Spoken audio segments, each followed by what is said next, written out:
Good morning and welcome back to Mobility Matters. I'm your host, Javier Betancourt, Executive Director of the Citizens Independent Transportation Trust, or CITT. We, of course, are the quasi-independent agency of Miami-Dade County charged with overseeing your half-penny sales tax for transportation. We've had a lot of great guests on this program, and hopefully we'll continue to do so for a long time. But I am particularly honored to have this guest with me today, someone who I've worked with in the past, someone who everyone in this community knows. It is the Honorable Property Appraiser from Miami-Dade County, Tomás Regalado. Good Mr. morning. Mayor, welcome back to the program. Thank you, Javier. Thank you. And thank you for your work. We need watchdogs, and the CITT is one symbol of what the people should be doing, investing their time in the future and the present of the county. Thank you. I appreciate that, Mr. Mayor. And you've been a bit of a watchdog yourself, right? Both your expansive career in the media as a journalist, and reporting on the things happening in government. And then, of course, I keep calling you Mr. Mayor because, as everyone knows, you were the mayor of City of Miami, and prior to that, commissioner. So before we get into what you do as property appraiser, let's talk about some of your background. How did you start your career, and how did that then morph into public service? Well, as a young teenager, I was fascinated with the media. My dad was a journalist in Cuba, and although I spent very few years in Cuba until they sent me as part of the Pedro Pan group of children that we came on a company. I even remember when I used to go to the TBS stations in Cuba before Castro, have memories about a newspaper printing area. And when I came here, I went to high school. I went to La Salle. I had support of people because my dad was in Cuba in jail, and so I started interning in a radio station. The good thing is that that radio station was the first and only 24-hour Spanish radio station in the Miami area in the late 60s. And I was the only one that spoke English. And so they sent me to do interviews and things, and that's how my career started. I have enjoyed decades of journalism. I've been blessed because I've done whatever I wanted to do and whatever any journalist would want to do, which is being on radio and TV, on print media. I had the honor of being the first Cuban American in the White House Press Corps during the Reagan years, and then Bush 41. I've done several wars, and then in 1996, politics came.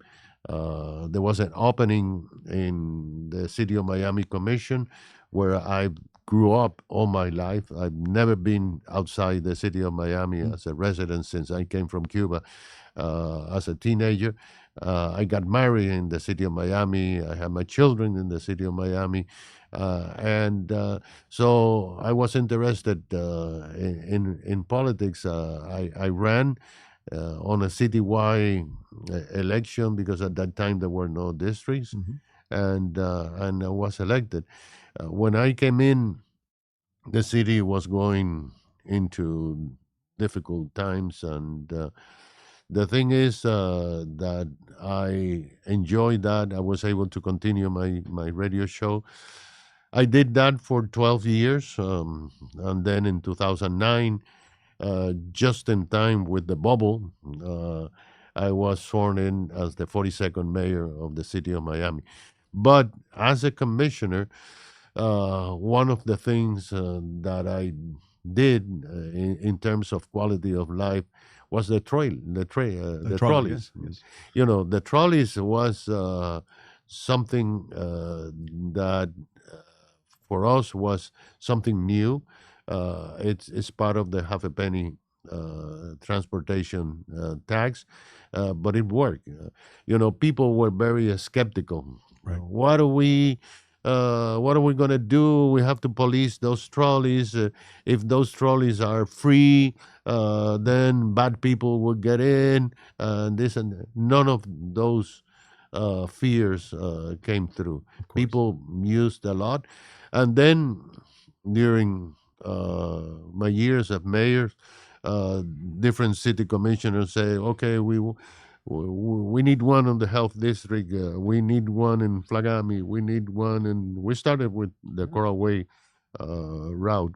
And Once you proved it worked, everyone wanted one, right? yes, And yes. everyone deserves one. And now, as you very well know, if you get on a trolley in downtown free, you can go even to the University of Miami, Right. because they have connection with the Coral Gables trolley system, and now you see trolleys everywhere. Yeah, I believe the city of Miami now has the most expansive trolley system in the city. If I'm not mistaken, 13 routes or so. But it all started with that first trolley and proving that it would work. So thank you for that. Yes, so it's about mobility, because believe it or not, we have several issues about mobility. You first of all, you have the culture of automobile driving. People will go to the store 2 blocks away, and they take the car and they circle in the parking lot to get parked. Then to go to work, a lot of people have to use that. And public transit, of course, is one of the remedies if you want to go point A to point B. But still, internally within the city, a lot of people, a lot of young people, but especially a lot of elderly people, use trolley. Yeah. I remember. Some don't have a choice, right? I mean, No. we have a large population of people who don't have a car and can't drive. Right, but I remember there is a public housing building, very famous for the name Carroll Manors. It's next to Mercy Hospital. Yes. It's elderly, mainly professional, retired. And when I became mayor, I did not represent that area until I became mayor. That I represent the whole city. They asking, oh, if we can have a trolley. But what do you want a trolley? So we can take a ride and see downtown. Get out. Yes. Get out of the building. Yeah. And we did that. It has been a success. I don't know if it's still going on. I don't know what happened. I do know that when I was campaigning for property appraisal, I visited there several times, and they started complaining about the trolleys. Okay, but I don't do trolleys right now. But it's been a good idea, a good project, and you guys have been wonderful by supporting those municipal initiative. Well, thank you, and you did such a great job. We worked together when I was at the Downtown Development Authority. I know. So I remember clearly that you took on that Right. that issue and exhibited tremendous leadership. So thank you, sir. And so you had a great tenure as commissioner, followed by a great tenure as mayor, and then you termed out. And instead of relaxing and traveling, you decided, I'm not done yet. I want to continue working, and I want to continue in public service. And you ran for property appraiser. So, Right. First of all, thank you, because most people at that age want to retire and relax, and you're still here working on behalf of the people. What is it that drives you to public service? Why did you run for property appraiser? Well, first of all, when I left the mayor's office in November of 2017, month after that, a lot of people will say, what are you doing in your retirement? I said, I'm not retired. I'm doing TV. I'm doing radio. I'm spending more time doing media. But then in 2018, the people of Florida voted for Amendment 10. to amend the Florida Constitution and create constitutional offices in all the counties of the state of Florida. Principally, it was targeted on Miami-Dade County, who had a different set of rules than most of the 67 counties in the state of Florida. The property appraisal would become January 7 of this year an independent, standalone department with no ties except the regular ties for with the Miami-Dade County government. And I was intrigued by that. Then the past property appraisal, Pedro Garcia, decided to retire. He did an excellent job, and the race became partisan and also became a countywide race. So I decided that I could help more people.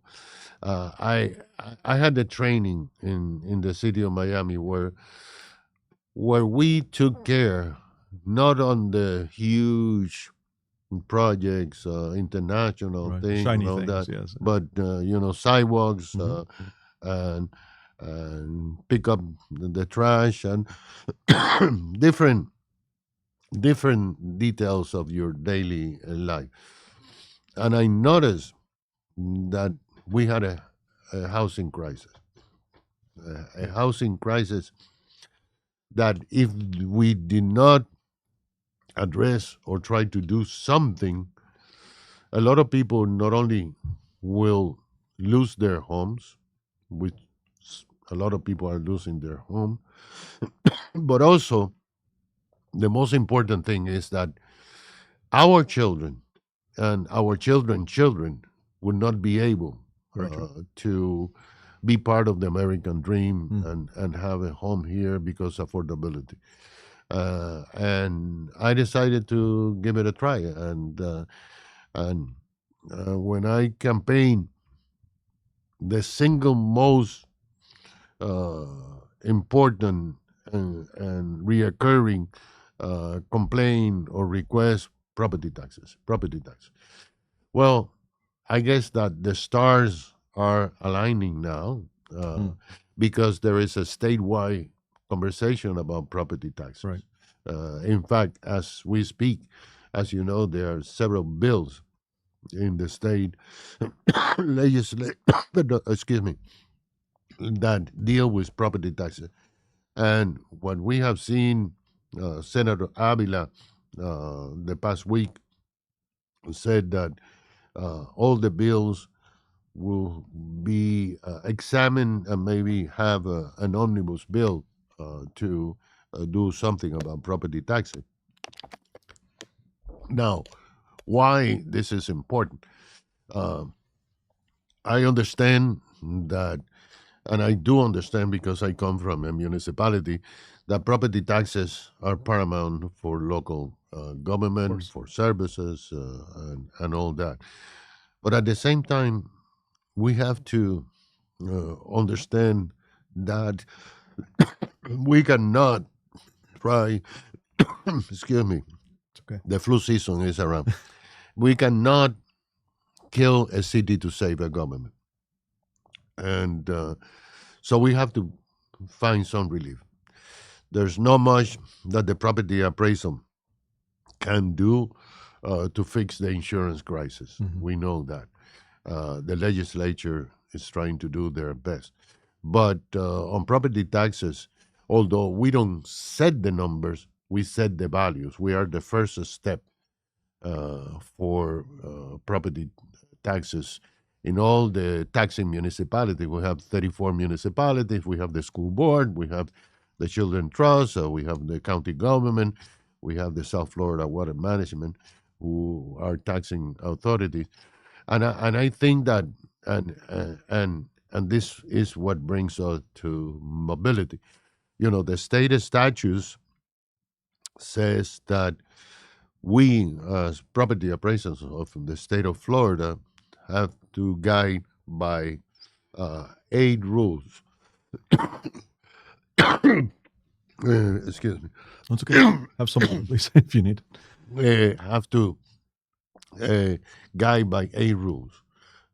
One of those rules is income, is location, its highest and best use, is pricing of the value of the property or the land, and we can help. In fact, we have been talking to developers about affordable housing and how we can use the methods of valuing property to help those affordable housing projects. Also, we have live local, and if we apply certain rules, if we had some legislation, which I think we're going to have from the county as a whole on live local to implement that, I think that we will be able to help alleviate.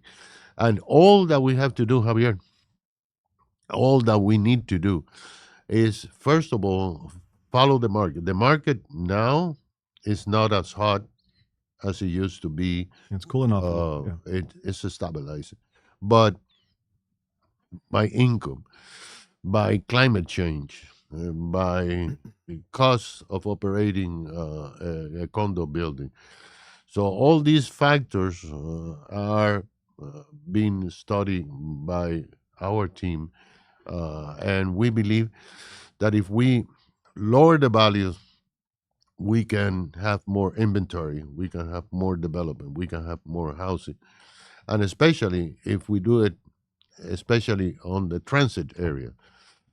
Transit areas are a fantastic way of helping everybody because you have right there the metro rail Mm-hmm. or the metro bus, and people can move without having a car. That's a saving Absolutely. in itself.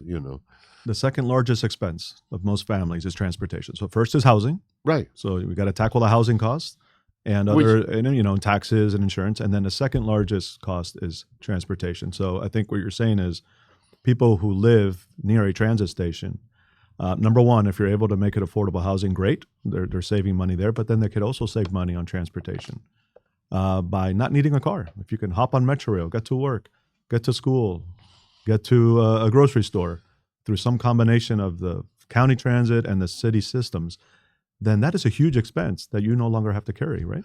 And listen, the people are hurting. Yeah. Especially the people that live on fixed income. Mm-hmm. In the city of Miami has the largest number of units of public housing in all Miami-Dade County and in all South Florida, because the city of Miami came first, Right. and then the housing projects began in the 1930s with the New Deal, and kept going. So mobility for these people is a huge issue. That's why we did the trolleys. Right. That's why we hope that transit will be expanded, so you can move from point A to point B to point C without trying to use any of the regular means of transportation. And in your role as property appraiser, when you're looking at a development, let's say the building at the Douglas station, Right. Douglas Link, that is a public-private partnership between the county and that developer. It is a private development, but on public land. So I'm curious as to how that is assessed at the end of the day. Do you think that being next to a transit station generally increases property values, or I doubt this, or does it decrease it? And to what extent are you evaluating their taxes without the land component? Because the land is at the end of the day public, or do you still count the land towards that? The land the land is exempt It is exempt. And that's what I thought. because it's county land. But it's funny that you mentioned that particular project because we had hours of discussion about that project, and uh, and and basically the bottom line is that the developers are willing, they're able to do affordable housing for 40 years Mhm. and not market price, which is a huge difference, by the way. Of course. But they need relief. Right. So They have to make the numbers work. So we were discussing, okay, so what's taxable and what's not taxable in that project, and I am happy to say that we reached a decision that it's not that we benefit the developers, it's that we give the developer the way to help the people Right. live in affordable Pass housing, those savings on to to the pass residents. those savings to the people. If not, if we were to say, well, you know what, here you can build a 50 stories condo for residential, 1.3 million each one, but then the developers will build it, sell it, and whatever. There's no affordability. Yeah. And that's sounds like maybe going to establish a precedent for negotiations with other TODs. So Coconut Grove, of course, has a transit-oriented development, South Right. Miami, et cetera. So your plan is to kind of apply that same thought process wherever these TODs take place. Listen, housing is a huge issue. I just had a long conversation with Alex Ballina, the housing director Mhm. of the county, uh, because we have to do something. Mhm. And yes, we are willing to partner and to work with any developer that is willing to participate in affordability. If we have a transit area, thank you so much, because it it double helps Right. the people. It's a that are there. win-win-win, right? For the county, for the transit, For everyone, for the for residents, Yeah, for everyone. for everyone.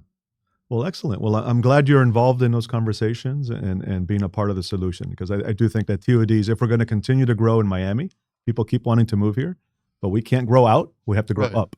Right. And where do you want to grow up? Right. Where you have transit, Yeah. right? So we're not adding cars to the roadway. So. Right. We have transit.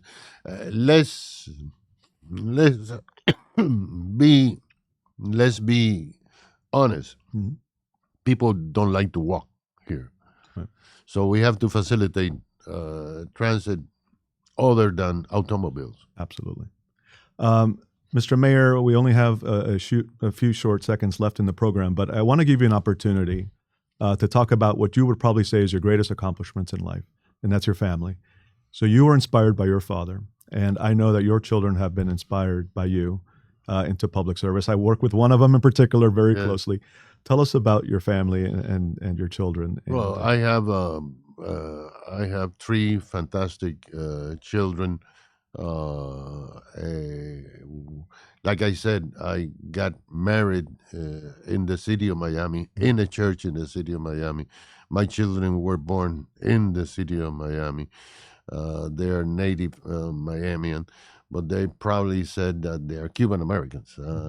And the three of them have been trained to be humble, to work. If you want to achieve something, you have to work and work hard. My late wife trained them to be fighters, fearless. and not take any hostages. And I trained them to be part of the media world. And they have done that, the three of them. So they're very interested. My eldest has been in communication all his life. He's now part of the big national radio network, and he has to move around, based in Miami to New York to Los Angeles to Chicago, and he's very happy. My second, my only girl, Raquel, she has been a school board member, county commissioner, but especially the mom was two beautiful autistic children. And my third and youngest, he's into climate change, and he is in the building department of a major city. So I'm very proud of them, and the good thing about them is that if they don't hear from me every 2 hours or something like that, they will start calling each other. Call dad, call dad. Make sure you're okay. That's right. Make sure he's okay. Yes. Well, and having worked closely with Commissioner Regalado in particular, I could tell you've done a great job with your children, sir. So Thank you. Again, I always say she took to her mom. So, yeah. And we've had her on the program, by the way, and so I'm overdue to have her back. Mr. Mayor, I apologize. That's all the time we have. We could spend hours talking about your fascinating life and your service to this county. I just want Javier to invite the viewers to reach out to our office. Okay. There are many things that people don't know that can save them money. Many exemptions that people didn't realize that it exists. So we're here to serve the people. So Miami-Dade.gov, and then look up Property Appraiser. And property. No, actually, it's a standalone. Is property appraisal at Miami-Dade. You know? Okay. Well, good. Thank you, sir. Congratulations again on your election. Thank you for all the work you do, all the wonderful things you've done throughout your career. And thank you for appearing on my program. I appreciate it. Thank you, Javier. Thank you. And thank you, viewers, for tuning in to this episode of Mobility Matters. Again, you could find us here every other Thursday from 9 to 10 a.m. and learn about all these wonderful projects, programs, services with great guests like Property Appraiser Regalado. So please tune in 2 weeks when we'll have some additional amazing guests for you to learn from. If you're interested in learning more about us, please visit our website, miamidade.gov/CITT. And if you're interested in being a part of the solution, we have several vacancies on our board of trustees. So please apply to be a member of the CITT. Again, all that information is available on our website. Thank you for your time, and see you in 2 weeks.